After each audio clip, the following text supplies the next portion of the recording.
999 जी हाँ दोस्तों, 999 का पोर्टल या फिर कहें कि अगला जो महीना आने वाला है सितंबर, उसकी जो डेट है 9 वो बड़े कमाल की होने वाली है। जी हाँ दोस्तों, क्योंकि 9वीं तारीख, 9वां महीना, साल भी 9 का, मंगल का साल, और इसको कहें कि एक से लेकर 9 तक की गिनती में अंतिम समय भी कहा जाता है। अंतिम समय इन द लाइफ का अंतिम समय नहीं, मुसीबतों का भी अंतिम समय शायद अब आ गया है।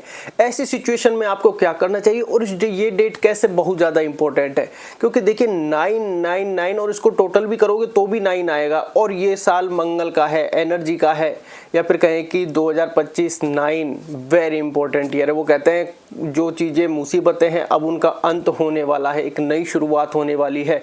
9 नंबर को अंत भी कहा जाता है कि अब सारी चीज़ें ख़त्म हो गई, अब नई शुरुआत स्टार्ट है। जी हाँ दोस्तों, क्योंकि इसको बिल्कुल ईजी लेने की कहीं भी गलती ना करें, क्योंकि ये ऐसा है, अगर आप लॉ ऑफ अट्रैक्शन करते हैं तो ये उसके लिए, मैनिफेस्टेशन के लिए, विजुअलाइजेशन के लिए, समर्पण भाव के लिए, और अगर आप क्षमा याचना करते हैं तो उसके लिए भी। जी हाँ दोस्तों, क्योंकि ये आपके लिए डेफिनेटली लाइफ चेंजिंग है, इसको बिल्कुल भी इग्नोर ना करें। क्योंकि 9 तारीख है, 9वां महीना है, 2025 9वीं साल है, और उसमें और भी आप ऐड करेंगे तो 9:09 वेरी वेरी इंपॉर्टेंट। वो कहते हैं ना, आपने बहुत सी बार नंबरोलॉजी भी देखी होगी, जितनी ज़्यादा मल्टीपल नंबर्स हैं उतना ज़्यादा इफेक्ट है, और ये वही समय आ गया है। और ये वीडियो अर्ली बनाने का मतलब क्या था? ये वीडियो अर्ली बनाने का मतलब यही है कि लोगों को इसके प्रति जागरूक कर देना चाहिए और उनको जागरूक हो जाना चाहिए। ऐसा नहीं है कि चीज़ों को पकड़ कर बैठ जाए कि अगले महीने 9 तारीख नहीं, फिर तो आप तय समय आने पर भूल जाओगे। तय समय आने पर भूल जाओगे। समर्पण कैसे करना है या फिर कहें कि माफ़ी कैसे मांगनी, वो भी हम आपको बताने वाले हैं। क्योंकि ये समय जो है, और ऐसे नहीं है 999 तो है ही है, अब इनको टोटल करेंगे 27 तो भी 9 आएगा, और 5 बार जैसे 9 तारीख, 9वां महीना, या फिर कहें कि 9वीं साल, 9:09 मतलब 5 बार, 9 पंजो 45 इन द सेंस। फिर से कहें कि 9 का यहाँ पर फॉर्मूला है कि 9 से 9 ही कनेक्ट होगा और कोई नहीं होगा, और फिर इसमें और भी बहुत सारी चीज़ें ऐड होती है, लेकिन ये वेरी इंपॉर्टेंट समय है। वो कहते हैं मंगल पराक्रम का भी भाव होता है, मंगल सेनापति होता है, मंगल एनर्जेटिक होता है, और मंगल में जो एनर्जी होती है वो शायद किसी और में नहीं होती। ये बात अब कैसे? क्योंकि वो कहते हैं लाइफ में कुछ चीज़ें जब सामने होती है तो मंगल की एनर्जी वाला बहुत सी बार दिख जाता है। जब कोई छोटा बच्चा होता है तो उसको, वो हर बच्चों में अलग दिखने लग जाता है, क्योंकि उसमें एनर्जी होती है। जो उसको खिला रहे होते हैं या फिर जो उनके साथ होते हैं पेरेंट्स, वो कहते हैं यार इसको खिलाने के लिए बड़े एफर्ट्स हमको लगाने पड़ते हैं। तो एग्जैक्टली ऐसा ही है। अब यहाँ पर बात आती है लॉ ऑफ अट्रैक्शन की, पॉजिटिविटी की, मैनिफेस्टेशन की, या फिर कहें कि विजुअलाइजेशन की। जो चीज़ आप चाहते हैं उसको आप 9 तारीख फिक्स कर लीजिए पहली बार तो, कि 9 तारीख को आपको वो अपने कहें कि या तो शांति से बैठकर मैनिफेस्ट करें या फिर लॉ जो अट्रैक्ट है उसको करें। लेकिन आप 9 तारीख को तो आपको करना ही, 9 तारीख 9वां महीना और 9वीं साल में, और भी ज़्यादा इंपॉर्टेंट हो जाता है 9:09। अगर लक बाई चांस मिस हो जाता है, 3:33 को आप पकड़ सकते हैं। 3:33 का मतलब 9। तो बहुत सारी कॉम्बिनेशन उस डेट पर है। कुछ लिहाज से इस समय को थोड़ा डेंजरस भी कहा जा रहा है, क्योंकि ये साल जिस तरीके से ऑलमोस्ट आगे बढ़ रहा है, ये साल डेफिनेटली डेंजरस हो सकता है। माफ़ी कैसे मांगनी है ये बहुत ज़्यादा इंपॉर्टेंट है, क्योंकि लाइफ में हमसे गलतियां तो बहुत हुई है। लॉ ऑफ अट्रैक्शन हर व्यक्ति जानता है, मैनिफेस्ट करना चीज़ों को हर व्यक्ति जानता है, विजुअलाइजेशन करना हर व्यक्ति जानता है, समर्पण भाव कुछ कम लोग जानते हैं, और कहें कि माफ़ी तो बहुत कम लोग जानते हैं। लाइफ में गलतियां बहुत हुई है हमसे, वो व्यक्ति आप आज है या नहीं है ये भी भगवान जाने, लेकिन हमसे बहुत सारी चीज़ें गलतियां हुई हैं। कुछ चीज़ें पकड़ी हैं, कुछ चीज़ें छूटी हैं, कुछ को हम पकड़ कर बैठे हैं, कुछ के प्रति हम समर्पण भाव जागृत करना चाहते हैं लेकिन नहीं कर पा रहे। तो डेफिनेटली ये वीडियो आपके लिए लाइफ चेंजिंग हो सकती है, और इस वीडियो को आप करके रख लें, क्योंकि ये अर्ली बनाने का मतलब ये है कि आप 9 तारीख को सतर्क हो जाए। ऐसा नहीं कि 9 की माला आप जपने बैठ जाए, उस समय आप भूल जाओगे। पकड़ना नहीं है, अपनी आप प्रकृति यूनिवर्स आपको याद दिला देगा। देखिए, सबसे पहले जो चीज़ आप चाहते हैं, सबसे पहले लॉ ऑफ अट्रैक्शन होता है, तो आप 9 तारीख को डेफिनेटली इसको अपने यूज में लें। सेकंड आ जाता है मैनिफेस्ट। इस समय आप जो भी चाहते हैं मैनिफेस्ट करें। ये नहीं है कि एक चीज़ एक से 2-3 कर सकते हैं, लेकिन अब आपको इसको किस प्रकार करना है। देखिए लॉ ऑफ अट्रैक्शन तो व्यक्ति हर कोई जानता है, हमें उसकी इतनी नॉलेज नहीं, लेकिन लॉ ऑफ अट्रैक्शन और मैनिफेस्टेशन में थोड़ी सी टेक्निक हो सकता है लोगों की और हमारी अलग हो, कि आपने एक बार उस चीज़ को कहें कि ब्रह्मांड यूनिवर्स के पास पहुंचाया और फिर आपने उसको छोड़ दिया, क्विट कर दिया कि आज मुझे बॉल चाहिए, या फिर मुझे आगे जो भी आपको चाहिए आपके लाइफ में जो भी विषय एक बार बोला, दैट्स इट, फिनिश। उसकी माला आपको नहीं रटनी है, ये बात आप ध्यान रखें। कोई आपको चीज़, वो कहते हैं विजुलाइजेशन, कोई भी चीज़ आपको चाहिए उसको एक बार विजुलाइज करें मन ही मन में। ये नहीं कि 9:09 तो 1 मिनट में निकल जाएगी, आप करते रहें। आपने शुरुआत कर दी है, अब आप करते रहें, क्योंकि वो पूरा दिन बहुत ज़्यादा इंपॉर्टेंट है, बदलाव का समय है। आप सोचेंगे हमने काफ़ी समय से कुछ चीज़ें पकड़ रखे, हम बदल नहीं सकते, वो बदलाव नहीं। आपके लाइफ में जो स्ट्रगल है वो अब बदलने वाला है, जो दुख का समय है वो भी चेंज होने वाला है, क्योंकि वो कहते हैं समय कभी एक जैसा नहीं रहता। हर लाइफ में हर व्यक्ति स्ट्रगल कहीं ना कहीं कर रहा होता है, और बहुत से व्यक्ति ऐसे भी हैं जो कंटिन्यूस 5 या 6 साल से, 5 या 6 ईयर से कंटिन्यू स्ट्रगल कर रहे हैं। उनके लाइफ में उनको कहीं उजाला नहीं दिख रहा है, थोड़ी सी ओप दिखती है फिर टूट जाती है। तो अब आप डेफिनेटली बदलाव का समय आ गया है, नया पोर्टल स्टार्ट हो रहा है। और ऐसा कहें कि ऐसे दिसंबर महीना भी काफ़ी इम्पोर्टेंट है, लेकिन ये जो है पूरी साल में दिस इज़ इम्पोर्टेंट टाइम, ये बात आप ध्यान रखें। तो आपको अगर घर चाहिए तो मन में एक बढ़िया से विजुलाइज करें, आप पहले कोई अच्छा सा देख लें और फिर विजुलाइज करें, कम ज़्यादा मिल जाए उसको बाद में आप उसको आराम से। मेन चीज़ है स्वीकार करना जो आज आपकी परिस्थिति है। अब बात आ जाती है यहाँ पर समर्पण भाव, कि आज आपकी जो परिस्थिति है XYZ चाहे कैसी भी हो, अच्छी हो, लोअर हो, लोअर मिडिल क्लास हो, अपर मिडिल क्लास हो, अमीर हो, डज नॉट मैटर।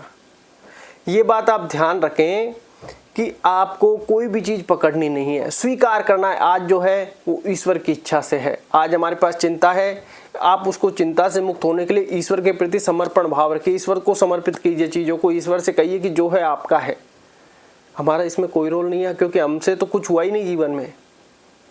ये बात आप ध्यान रखें, तो आपकी चिंता कम होने लगी कि जो है राम जाने। कौन कर रहा है? राम कर रहा है। हमारा क्या रोल है? हम तो निमित्त माध्यम मात्र हैं।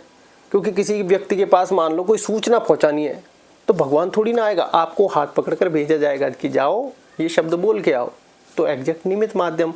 अब हम किसी के लिए कहें कि हम तेरा भाग्य लिख रहे हैं या हमारी वजह से तू ये चल रहा है, तो वो उसका भ्रम है। क्योंकि जब बुरा समय आता है वो खुद के लिए ही कुछ नहीं कर पाता, दूसरे के लिए कोई कैसे कर सकता है? क्योंकि हर व्यक्ति अपना भाग्य लिखा के लाता है, ये बात आप ध्यान रखें।